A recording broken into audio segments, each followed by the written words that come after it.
পৰম শ্ৰদ্ধাভাজন আজি পবিত্ৰ অনুষ্ঠানত অংশগ্ৰহণ কৰা ধৰ্মপ্ৰাণ বা বৈষ্ণৱ আই মাতৃ যুৱক যুৱতী প্ৰমুখে সুদীবৃন্দ, মোৰ অতি শ্ৰদ্ধাৰ সংস্কৃতি শাখাৰ সভাপতি বৰাবাব জনাও আজি এই পবিত্ৰ অনুষ্ঠানত সহযোগিতা আগবঢ়াইছে।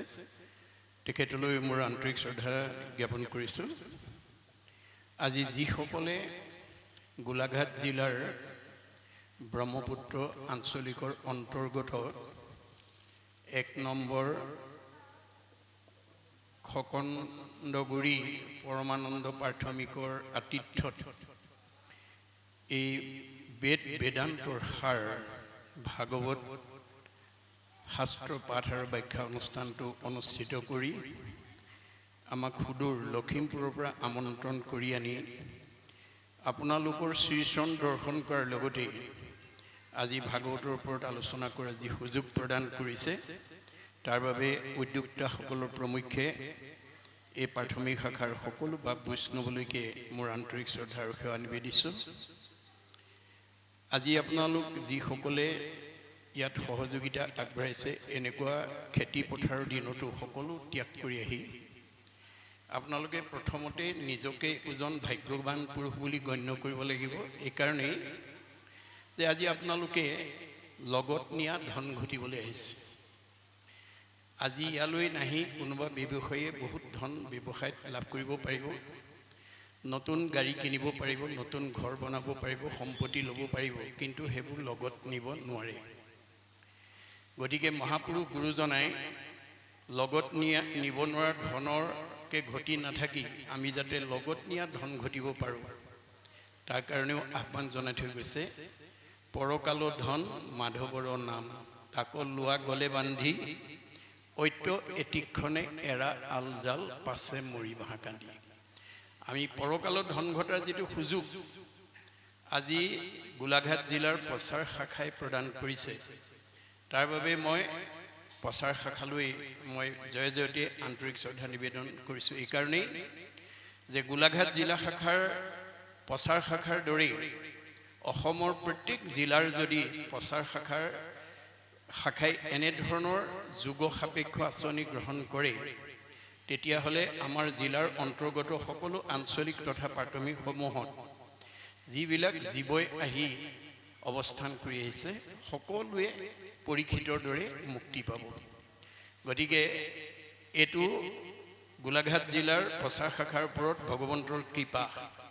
ভাগৱতত কৈছে, শতকোটি জন্মান্তৰে হুৱে মহাবাগ, নৰসৰি ৰকজীৱে তেবে পাৱে লাগ, তাতো যেবে মূৰদায় ভৈল যাক প্ৰতি, সেহিহে কৰিব পাৰে আমাত ভকতি। ঈশ্বৰৰ ভক্তিপথ প্ৰদান কৰাটো পৰম কৃপা লাগিব।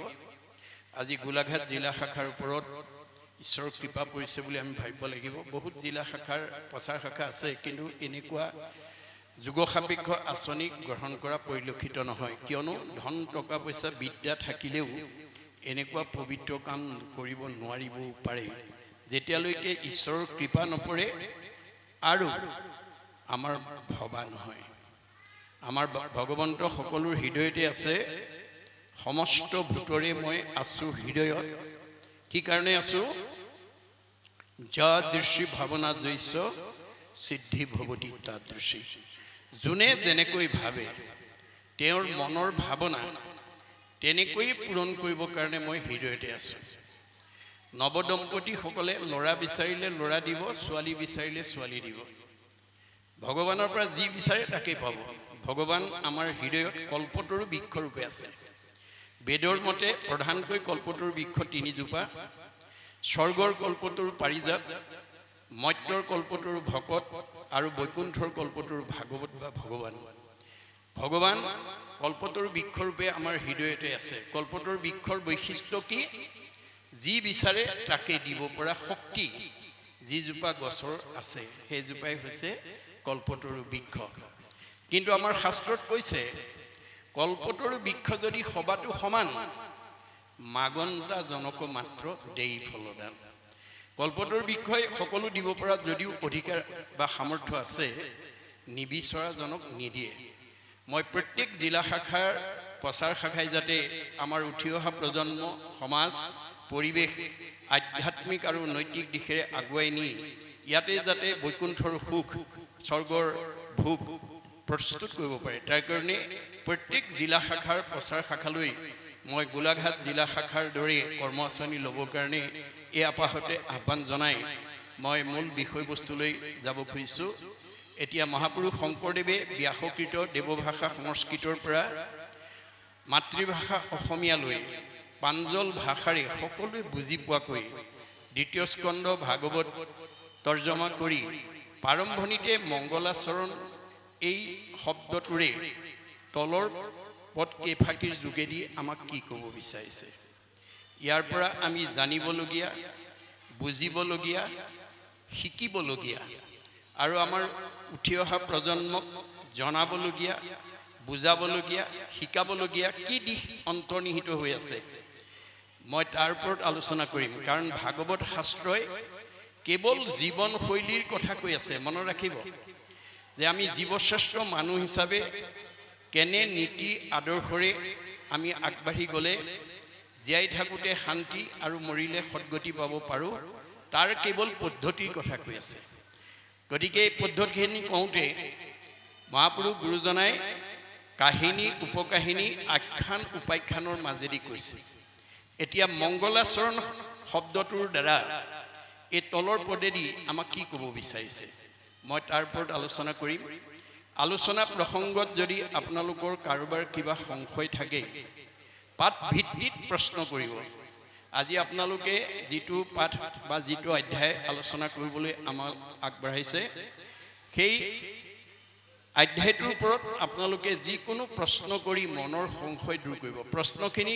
এনেকুৱাকৈ কৰিব যে আনৰ উপকাৰ হয় হয়নে যি কাৰণে মানে সনত কুমাৰে নাৰদক কৈছিল যে গোবিন্দৰ প্ৰিয় নাৰদ শুনা ভাগৱত ধৰ্ম আপুনি জানা হৌক মুখ্য বুলি হব লোকৰ কৰিলা প্ৰশ্ন সংসাৰতে সাৰ যে তুমি গোটেই ভাগৱত ধৰ্ম কথাই জানা তথাপিতো তুমি এনেকুৱা প্ৰশ্ন কৰিছা যে যাৰ দ্বাৰা জগতৰ যাতে উপকাৰ সাধন হয় আমি প্ৰশ্নবিলাক কৰোঁতে সদায় সাৱধান হ'ব যাতে আপোনাৰ প্ৰশ্নটোৰ উত্তৰে আনৰ উপকাৰ কৰে দুখন সমাজ বা দুটা পক্ষৰ মাজত যাতে কোনো ধৰণৰ সংঘাত আনিব লগা নহয় তাৰ প্ৰতি গুৰুত্ব দিব আপোনাৰ প্ৰশ্নই যদি দুখন সমাজৰ মাজত সংঘাত আনে দুটা পক্ষৰ মাজত যদি সংঘাত আনে তেতিয়া আপোনাৰ প্ৰশ্নকৰ্তাজনৰ কি হ'ব পাপায় পৰপীড়নম আপোনাৰ প্ৰশ্নই যদি আনৰ অন্তৰত আঘাত দিয়ে তেতিয়া প্ৰশ্নকৰ্তাজনৰ পাপ হ'ব সেইকাৰণে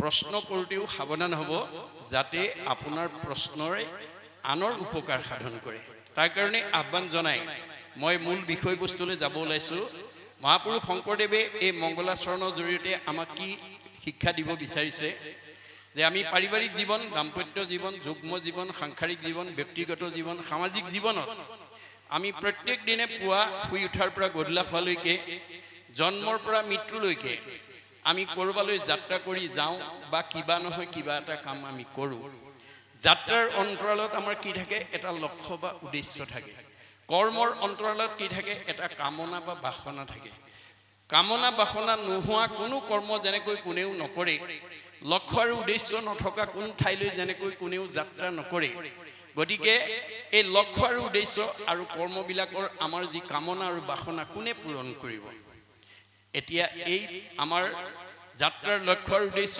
মনৰ কামনা পূৰণ কৰিব পৰা শক্তি কেৱল ভগৱানৰ বাদে আনৰ নাই তেওঁ পূৰ্ণ কাম আমি অকাম তেওঁ স্বতন্ত্ৰ আমি পৰতন্ত্ৰ আপুনি বহুত দিনলৈ প্ৰায় ক'ৰবালৈ যাম বুলি ভাবি থাকিলেও নিৰ্দিষ্ট দিনা যাব নোৱাৰিবও পাৰে যদি ভগৱন্তই যাব নিদিয়ে আপুনি কৰা কৰ্মটোৰ ফল আপুনি নাপাবও পাৰে যদি ভগৱন্তই আপোনাৰ মনৰ কাম পূৰণ নকৰে গতিকে তেওঁ পূৰ্ণ কাম আমি অকাম তেওঁ স্বতন্ত্ৰ আমি পৰতন্ত্ৰ এই কথা জানি আমি যাত্ৰাৰ প্ৰাৰম্ভণিতে যিকোনো কৰ্মৰ শুভাৰম্ভৰ প্ৰাৰম্ভণিতে আমি যাতে ঈশ্বৰত অৰ্পণ কৰি ঈশ্বৰক চিন্তা কৰি যাতে কৰ্ম আৰম্ভ কৰিব পাৰোঁ তাৰ প্ৰতি আমি প্ৰথম গুৰুত্ব দিব লাগিব আমি জ্যেষ্ঠসকলে কনিষ্ঠসকলৰ প্ৰতি চকু দিব লাগিব ক'ৰবালৈ যাবলৈ ওলাওঁতে মাজনী তুমি স্কুললৈ যোৱা তুমি বিদ্যালয়লৈ যোৱা তুমি মহাবিদ্যালয়লৈ যোৱা কোনো ফুৰিবলৈ যোৱা যাত্ৰাৰ কালত কৃষ্ণ বুলি কৈ যাবা ভগৱন্তৰ এটা নাম উচ্চাৰণ কৰি যাতে আমি যাত্ৰা কৰিব পাৰোঁ কাৰণ ভগৱন্তৰ নাম উচ্চাৰণ কৰাৰ লগে লগে ভগৱন্ত তেওঁৰ পিছত যায় বুলি ভাগৱতে কৈছে যিটো জনে যাই নাম উচৰি তাৰো পাছে পাছে ভ্ৰমন্ত হৰি বৎসক স্নেহ যেন ধেনু ধাৱে ভজিও জানি হেন হৰি পাৱে গাইজনীয়ে পোৱালিটো যেনেকৈ মুখৰ আগত ৰক্ষণাবেক্ষণ দি লৈ যায় শত্ৰুৱে আক্ৰমণ কৰিব নোৱাৰাকৈ যাত্ৰা কালত কৃষ্ণ নাম উচ্চাৰণ কৰি যোৱা জীৱটোকো ভগৱানে তেনেকৈ ৰক্ষণাবেক্ষণ দিয়ে বুলি ভাগৱতত উল্লেখ আছে একচিত্ত মনে যিটো মহাজনে ফুৰে গুণ নাম স্মৰি তাক ৰক্ষা কৰি ফুৰয় সদায় হাতে কৌমদকী ধৰি কৌমদকী মানে গদা গদা মানে হৈছে নাম শংখ চক্ৰ গদা পদ্ম গুৰুদেউ নাম ভগত গদা হৈছে নামৰ প্ৰতীক গতিকে নামে ৰক্ষা নকৰিলে আমাক কোনে ৰক্ষা কৰিব নামে নাতাৰিলে জীৱ আৰু কোনে তাৰে এই কথাৰ প্ৰতি প্ৰথম গুৰুত্ব দিব লাগিব দ্বিতীয়তে কৰ্মটো আমি ঈশ্বৰত অৰ্পণ কৰিব লাগিব যত ধৰ্ম কৰ্ম কৰা কৃষ্ণত অৰ্পণ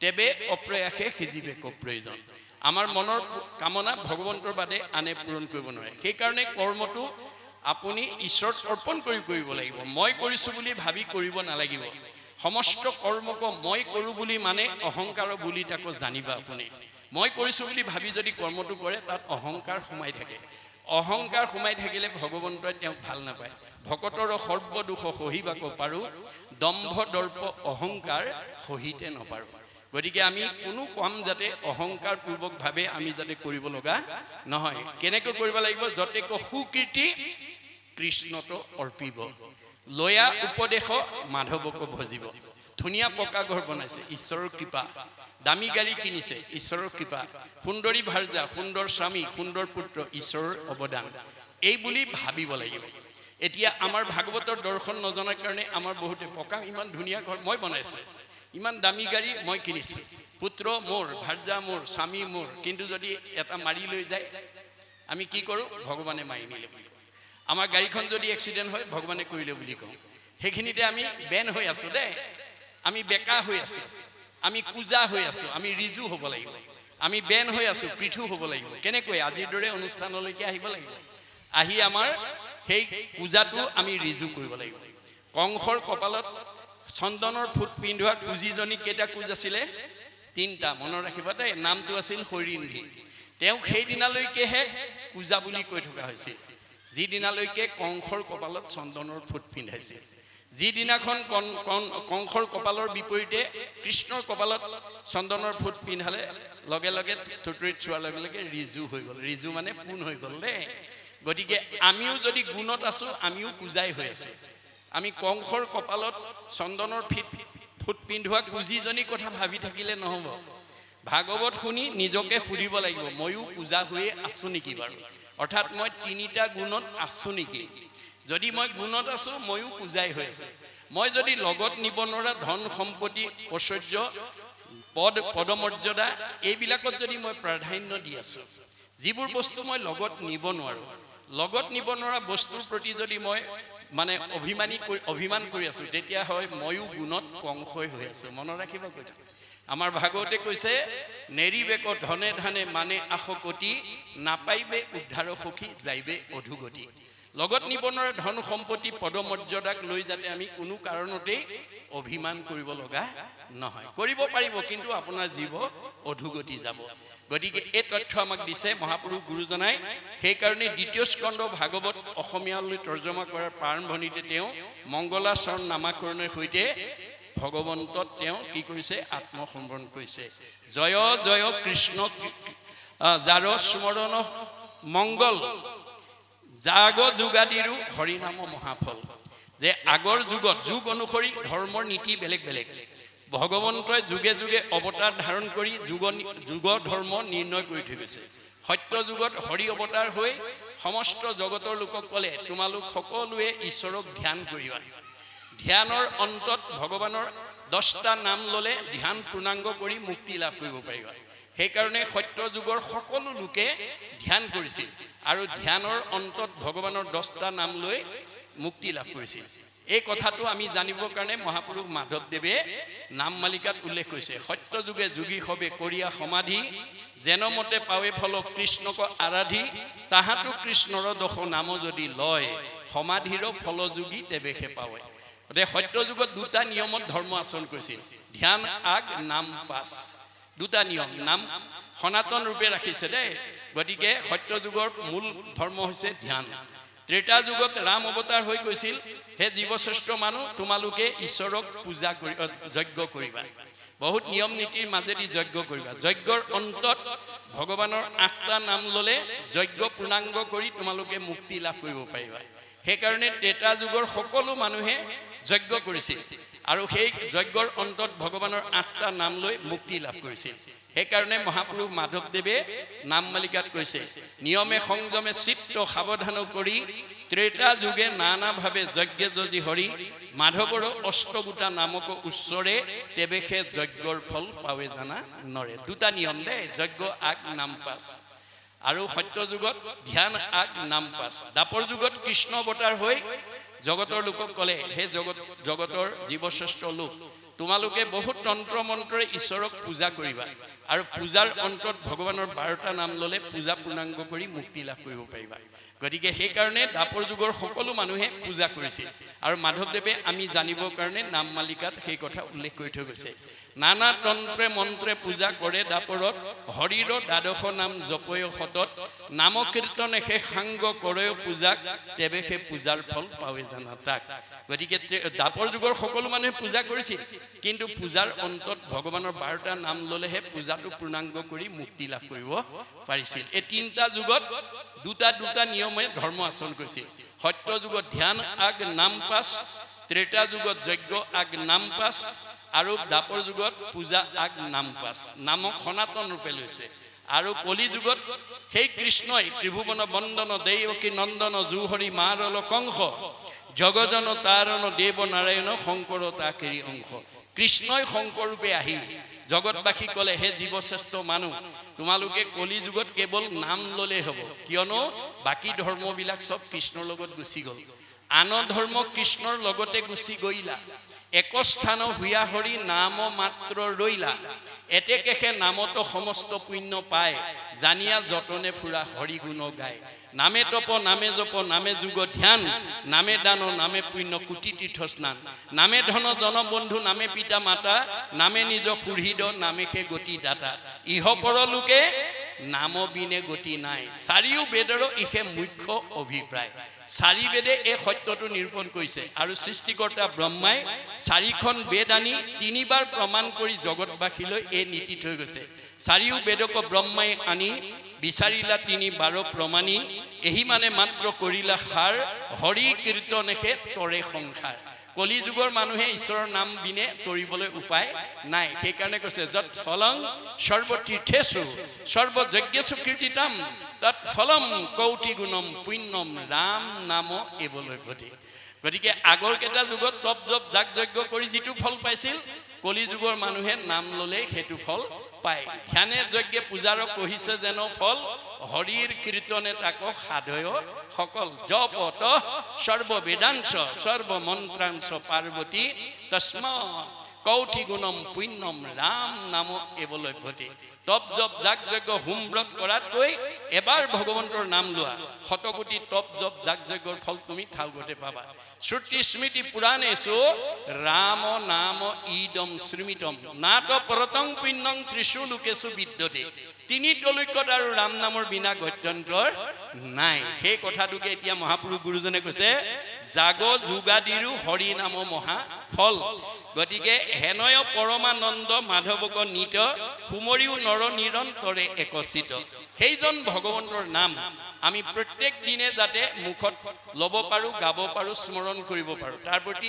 আহ্বান জনাইছে আমাৰ ভগৱন্তৰ সৃষ্টি চাৰিমুঠি জীৱৰ ভিতৰত ঈশ্বৰৰ নাম গাব পৰা ক'ব পৰা শুনিব পৰা গুণ মানুহৰ বাদে আনৰ নাই গীতাত কৈছে অসংখ্যাত জীৱ আছে সংসাৰৰ ভিতৰে মনুষ্যকে ভজে আনে ভজিতে নপাৰে গতিকে ভগৱন্তৰ সৃষ্টি চাৰিমুঠি জীৱৰ ভিতৰত ঈশ্বৰক ভজিব পৰা শক্তি মানুহৰ বাদে আনৰ নাই গতিকে সেইকাৰণে বেদৰ মতে ভগৱানৰ সৃষ্টি চাৰিমুঠি জীৱৰ লগত চাৰিটা বিষয়ত আমাৰ পাৰ্থক্য নাই কোন কেইটাত নাই আহাৰ নিদ্ৰা ভয় মৈথুনস্য সামান্যম এতৎ পশুৰভি নৰানাম আহাৰ নিদ্ৰা ভয় মৈথুন আমাৰো আছে, ইতৰ প্ৰাণীৰো আছে। আমিও আহাৰ খাওঁ, গৰু ছাগলীও খায়।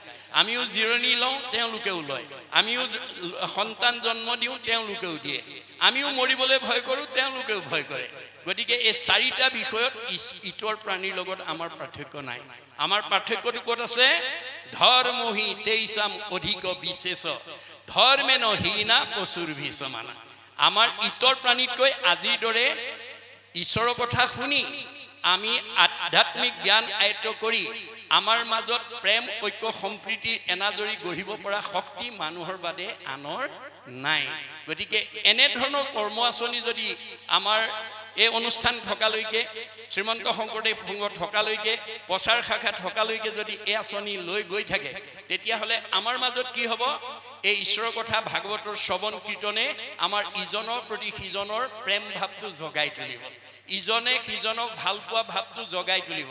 আৰু এইটোৱে হ'ব ধৰ্ম। সৰ্বপল্লী ৰাধাকৃষ্ণনে কৈছে, religion binds man to man and man to God. আমাৰ এই ধৰণে ঈশ্বৰৰ কথা শুনাই আমাক কি কৰিব? ইজনে সিজনক ভাল পাবলৈ শিকাব।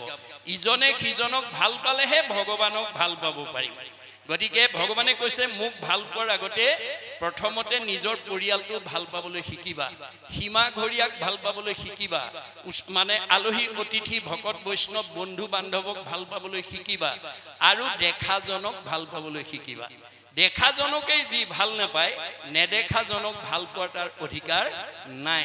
ভকতক পাই যাৰ নাহিকে হৰি, সাক্ষাতে মোক পাইলে কৰিবেক কি। আজি যদিও প্ৰচাৰ শাখাৰ উদ্যোগত 1 নম্বৰ খগনগুৰি পৰমানন্দ প্ৰাথমিকে আমাৰ বাৰ্ষিক সেৱাৰ লগতে সংগতি ৰাখি প্ৰচাৰ শাখাৰ ভাগৱত পাঠ ব্যাখ্যা অনুষ্ঠিত কৰিছোঁ বুলি আমাৰ কাৰ্যসূচী উলিয়াইছে, কিন্তু বেদৰ মতে আজি এইটো এটা কলি যুগৰ যজ্ঞ অনুষ্ঠিত কৰিছে। কি যজ্ঞ? নাম যজ্ঞ, ভাগৱত যজ্ঞ, ভক্তি যজ্ঞ। উদ্ধৱক কৈছে, মুত চিত্ত দিয়া যিটো কৰৈ কৰ্ম ধৰ্ম, তাৰ নাম যজ্ঞ সখী কৈলো ইটো মৰ্ম। এইটো কলি যুগৰ যজ্ঞ, মনত ৰাখিব।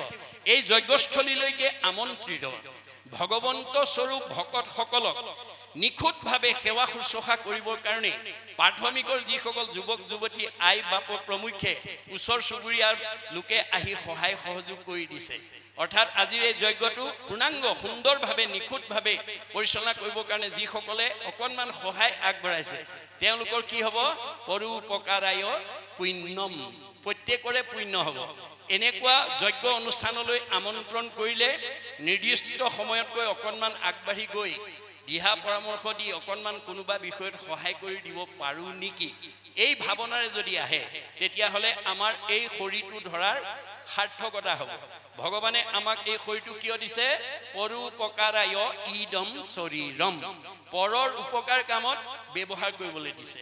পৰ মানে ভগৱানে কৈছে তৃণমূল এটা আত্মা, আত্মা মানে মই, পৰিয়াল মানে মই, সমাজ মানে মই, অনুষ্ঠান মানে মই, প্ৰতিষ্ঠান মানে মই, দল মানে মই, সংগঠন মানে মই, জড়জগত মানে মই, জীৱ জগত মানে মই, নিখিল জগত মানে মই। অহমে বাসমে অগ্ৰে ন অন্য সৎ অসৎ পৰম প্ৰচ্ছাদ অহম যু এতৈছ যু অৱশিষ্যতে সুইছয় অহম। আদিত মই, মধ্যত মই, শেষত ময়েই থাকিম। তুমি দেখা জগতখন মিছা, জগত মিথ্যা, ব্ৰহ্ম সত্য, ব্ৰহ্মহে সঁচা। ব্ৰহ্ম কি? জীৱ ব্ৰহ্ম এব কেৱলম, জীৱই ব্ৰহ্ম। আপুনি ৰাতিপুৱা শুই উঠাৰ পৰা গধূলা খোৱালৈকে, জন্মৰ পৰা মৃত্যুলৈকে পাৰিলে এটা আত্মাক পাৰে, পৰিয়ালক পাৰে, সমাজক পাৰে, অনুষ্ঠান প্ৰতিষ্ঠান দল সংগঠন দহৰ উপকাৰ কামত ভগৱানে দিয়া প্ৰতিভাটো প্ৰয়োগ কৰিব দেই। আপোনালোকে ভগৱানে দিয়া প্ৰতিভাটোৰ কাৰণে যদি ভগৱানৰ কাৰণে দিয়ে, তেতিয়া ভগৱানে আপোনাক দি থাকিব। যদদাতি স্বপ্ৰাপ্নতি, মনত ৰাখিব। গতিকে ভগৱানে কাক কি প্ৰতিভা দিছে আপোনালোকেহে জানে, কিন্তু প্ৰয়োগ নীতি নাজানিলে আপোনাৰ প্ৰতিভাই আপোনাৰ জীৱনলৈ মৃত্যু নমাই নিব পাৰে। মানে অৰ্জুনক কৈছে, শুনা ধনঞ্জয়, ধন নহ'লে কাৰ্য নিষিজন। মই তোমাক ধনটো সৎ কাম কৰিবৰ কাৰণে দিছোঁ আৰু জীৱনৰ নিৰাপত্তাৰ কাৰণে দিছোঁ। মই দিয়া ধনটো যদি প্ৰয়োগ কৰিব নাজানা, ধনেই তোমাৰ মৃত্যুৰ কাৰণ হৈ যাব পাৰে। আজি বহুত মানুহ সমাজত ঘৰৰ ভিতৰতে চুৰ ডকাইতে মাৰিছে, উগ্ৰপন্থীয়ে লৈ গৈছে। কিহৰ কাৰণে? ধনৰ প্ৰয়োগ নজনাৰ কাৰণে। মনত ৰাখিব, গুৰুজনাই কৈছে অৰ্থ আৰ্জি বাৰ কিঞ্চিত একো নাহি ফল যদি নভ জয় হৰি চৰণ কমল। আমি উপাৰ্জন কৰা ধনেৰে আজিৰ দৰে যদি ঈশ্বৰ সেৱা কামত যদি ব্যৱহাৰ কৰিব নোৱাৰো তেতিয়া ধনৰ কোনো মূল্য নাই। কিয়? দুখ কৰি ধন ধান আৰ্জা যত মানে কৃষ্ণে এৰে যদি তাকো খাইবে আনে। আপুনি কষ্ট কৰি বহুত ব্যৱসায় বাণিজ্য চাকৰি কৰি ধন উপাৰ্জন কৰিব পাৰে, কিন্তু যিদিনাখন আমাৰ দেহৰ পৰা আত্মা ওলাই যাব, আমি উপাৰ্জন কৰা ধন বেংকত ফিক্স কৰি থোৱা ধন আমাৰ আত্মাই খাবলৈ নাপাব। কোনে খাব? নমিনীয়ে। আমি খাবলৈ নাপাওঁ। আৰু সেইকাৰণে গুৰুজনে কৈছে জীয়াই থাকোঁতেই নিজ হস্তে আৰ্জি যদি উক জগন্নাথ কিছু ব্যয় কৰি উক হৰিৰ সেৱা। তুমি এই দুখন হাতেৰে যি উপাৰ্জন কৰিছা তাৰ কিবা এটা অংশ মোৰ কামত ব্যৱহাৰ কৰিবলৈ শিকিবা। জীৱা কিছু আছে ধন তেজাত আৰু মোহ মন কিছু ব্যয় কৰা হৰি অৰ্থে তেবে সে ভকতি বাঢ়ে মাধৱত প্ৰেম চৰে তেবে ধন নাযায় তাৰ অব্যৰ্থে। আজি 1 নম্বৰ খকনগুৰি পৰমানন্দ প্ৰাথমিকে যথেষ্ট দান বৰঙণি দি অনুষ্ঠানটো পূৰ্ণাংগ কৰিবৰ কাৰণে ত্যাগ কৰিছে। দেখাত খৰচ হৈছে, আচলতে জমা হৈছে। কেনেকৈ? এক গুণ লগাইলে অনন্ত গুণ হয় নাজানি মুগুধ হবে ধন সাঞ্চিত হয়। এই কথাটো নজনা সকলে এনেকুৱা ভাল কামলৈ মানে দিবলৈ ইচ্ছা নকৰে। ফলত গুৰুজনাই কৈছে শাকত নেখাই লোন পিটিকাত যায় 3 গুণ। যি মানুহে এনেকুৱা ভাল কামত খৰচ নকৰে তেওঁ বেয়া কামত খৰচ কৰাব। ভগৱানে কৈছে ধন সাঞ্চি যিটো বিষ্ণু বৈষ্ণৱক নেদৈ গৃহাগত ভৈলে তাক নাই বুলি খেদৈ মাধৱৰ নামলৈ বৈষ্ণৱ বোলাৱে হেনয় জনক দণ্ড দিয়ন্ত মাধৱে। মই দিয়া ধন থাকি যদি মোৰ কামত বিচাৰি গ'লে নাই বুলি ঘূৰাই পঠিওৱা, তুমি বৈষ্ণৱেই হোৱা বা অবৈষ্ণৱেই হোৱা, মই তোমাক দণ্ড দিমেই, শাস্তি দিমেই। কেনেকৈ দিম? নুহি চুৰে নেই নুহি অগ্নিয়ে দহয় নুহি দণ্ড বন্ধ হুইয়া ৰাজাই লয়। তোমাৰ ধনটো হয় চুৰ ডকাইত উগ্ৰপন্থীৰ দ্বাৰা লৈ যাম, নহয় জুয়ে পুৰিব, নহয় আকস্মিক দুৰ্ঘটনা বেমাৰ আজাৰ হৈ ডাক্তৰে খাব, নহয় কাজিয়া পেচাল লাগি কেছ মামলা লাগি পুলিচে খাব, সিমানতো ৰেহাই নিদিওঁ।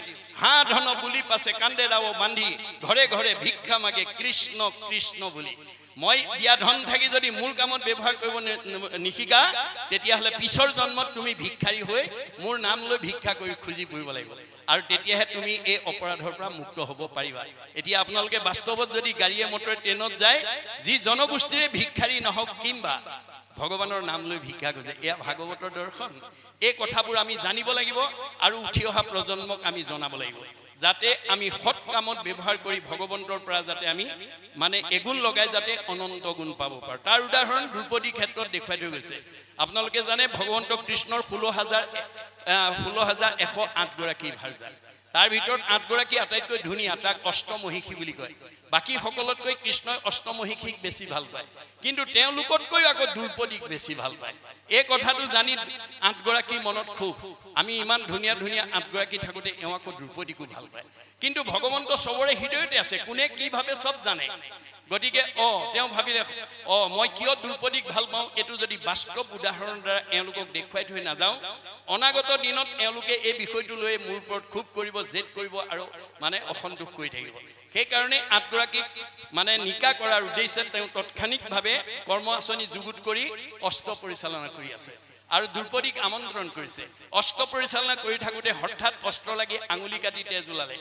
তেতিয়া কৃষ্ণৰ আঙুলি তেজ ওলোৱা দেখি 8 গৰাকীয়ে ফটা কাপোৰ বিচাৰি ভিতৰ সোমালে।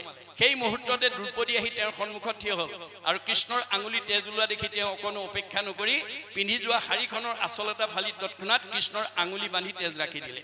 বাকী 8 গৰাকীয়ে ফটা কাপোৰ লৈ আহি দেখে দ্ৰৌপদী আঙুলি বান্ধিলে, ভালেতো এওঁক ভাল পায়। সেইদিনাহে বুজি পাইছে যে কৃষ্ণই আচলতে দৈহিকভাৱে নহয় ভক্তিত ভাল পায়। তেওঁলোক সংস্কাৰ হৈ গ'ল, কিন্তু দ্ৰৌপদীৰ এটুকুৰা বস্ত্ৰ ভগৱন্তৰ ধাৰ লাগিল। এটুকুৰা বস্ত্ৰ অনন্ত বস্ত্ৰৰূপে পৰিশোধ কৰি জগতলৈ নিদৰ্শন এৰি থৈ গৈছে। কোনদিনা? ৰজস্বলা অৱস্থাত, যিদিনাখন দুঃশাসনে দ্ৰৌপদীক ৰাজসভাত বস্ত্ৰহৰণ কৰিছিল, বস্ত্ৰৰ ধাৰ বস্ত্ৰই পৰিশোধ কৰি দ্ৰৌপদীক উদ্ধাৰ কৰিছে। দ্ৰৌপদীক যদি দিয়ে আমাক নিদিব কিয়? এই বিশ্বাস আমাক লাগিব দেই। সেইকাৰণে মহাত্মা গান্ধীয়ে কৈছে religious beliefs are based on faith. ধৰ্ম দৰ্শন বিশ্বাসৰ ওপৰত নিৰ্ভৰ কৰে। Religion is not really what is grasped by brain but by heart. ধৰ্ম দৰ্শন মগজে ঢুকি পোৱা বস্তু নহয়, কাৰোবাক দেখুৱাই দিয়া বস্তু নহয়, ই অন্তৰৰ উপলব্ধিৰ বস্তু।